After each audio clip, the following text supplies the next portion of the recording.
nung hindi pa kami nagkakilala ni Habi. Ano siya, malakas siyang uminom, sigarilyo. Hindi, kisa tayo.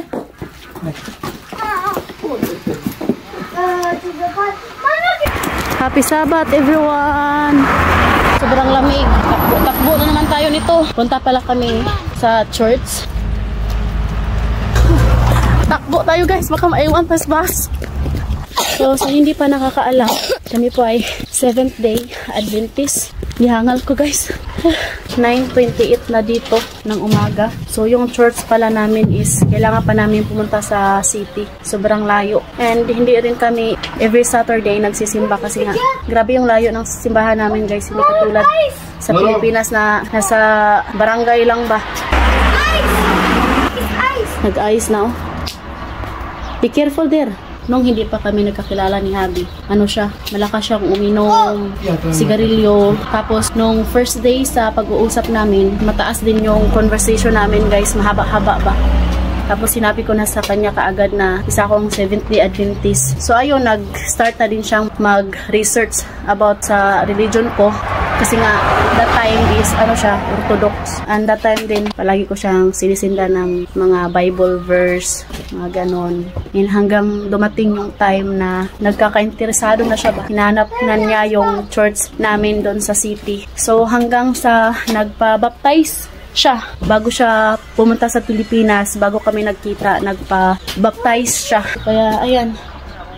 Yung mga in-laws ko is ano sila, isa silang Orthodox. How many years na lang you become Adventist?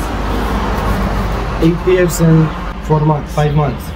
Yes. Kaya sobrang malaki yung respeto ko sa mga in-laws ko kasi nga kahit iisa kami ng bahay is nirespeto nila kami and I respect also them. Kay mahirap guys, di ba? Kaya sobrang thankful ko talaga na napunta ako dito sa pamilya na to. Okay naman yung life namin. Simple life. Sobrang lamig guys. Ni Edie. Naghintay kami ngayon ng bus. Nandito na? Is here?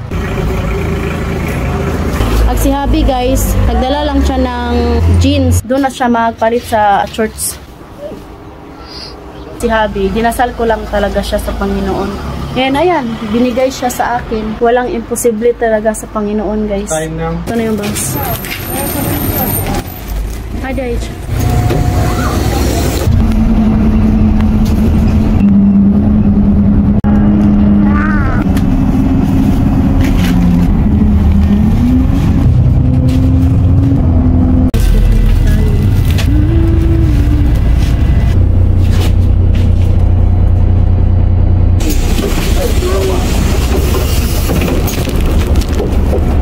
Nandito na kami guys sa city.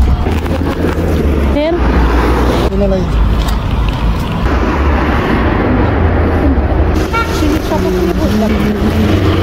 It's 10:32 na dito. We sing to God in prayer, privilege to carry. Dito na kami sa church.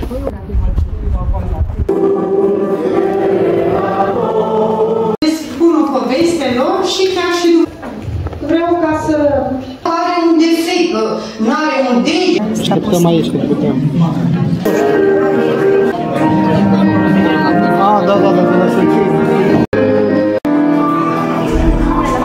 Dito muna kami maghintay guys kasi nga yung bus namin is alas 2 pa, alas 12 pa dito para hindi ginawin yung mga bata ba.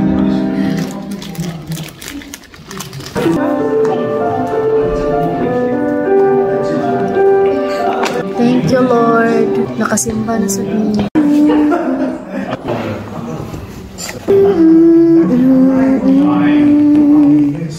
So, in the afternoon na dito. Pauwi na kami. Kasi nga yung bus namin is 2:20. Buti na lang, nakastay kami sa church. Salamat, Ginoo.